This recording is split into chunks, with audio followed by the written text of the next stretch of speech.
using these StarknightMT 6.5 buckets. They're pretty well constructed. They're pretty well constructed. I'll be honest, I was surprised, but they come with a gasket O-ring where all you got to do is get a flat mounting surface, pop your screws in, and it's down. But being I'm putting this above my head and we ride kind of rough, what I'm going to do is pull this gasket off.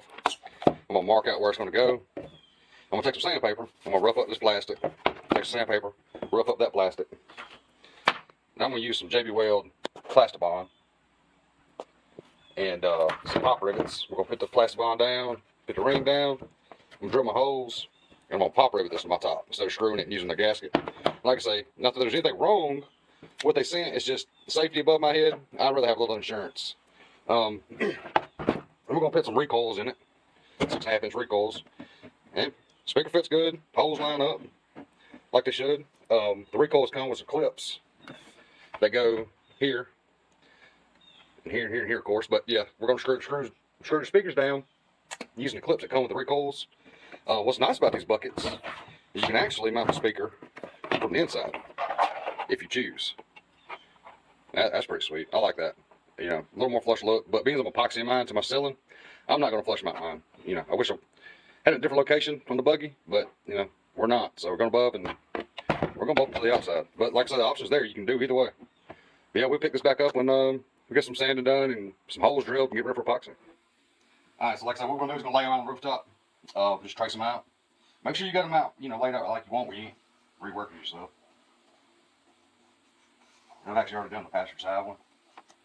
But all we're going to do is just take some sandpaper and go inside the line, trying to go out. That way, when you put it up with epoxy, you know, you ain't seeing scratches everywhere. But the end goal is this one, just like this. You just want to scratch inside. That way the epoxy's got something to adhere to. Because if you don't, and you go just to the smooth surface, the epoxy's going to peel right off.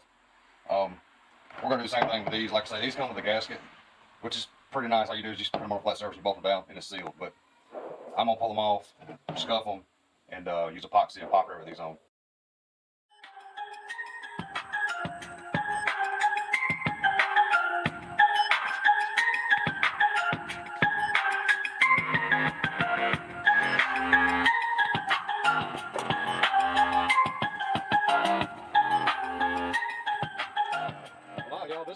We're down to the part where we're going to put some connectors for the speakers.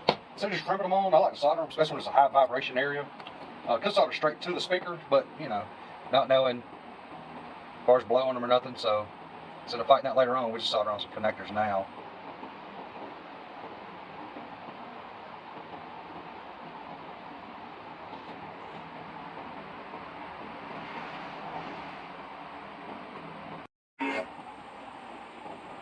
Tighten the barrels up if you have to.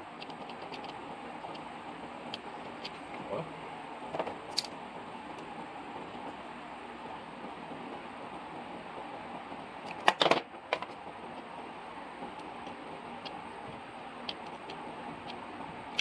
sometimes you get them too tight. You gotta loosen them back up.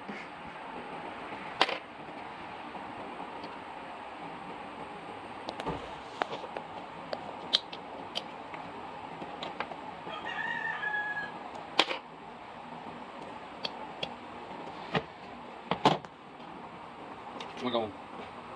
These recoil brand speakers come with these clips. We're gonna put these clips on.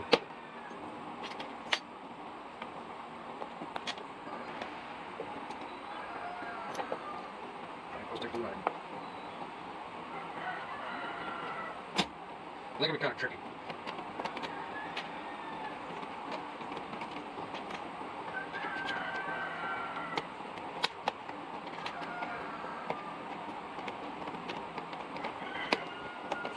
So make sure you get all the screws in there before you tighten them down. Because being a pickle, you got to pull them all back apart.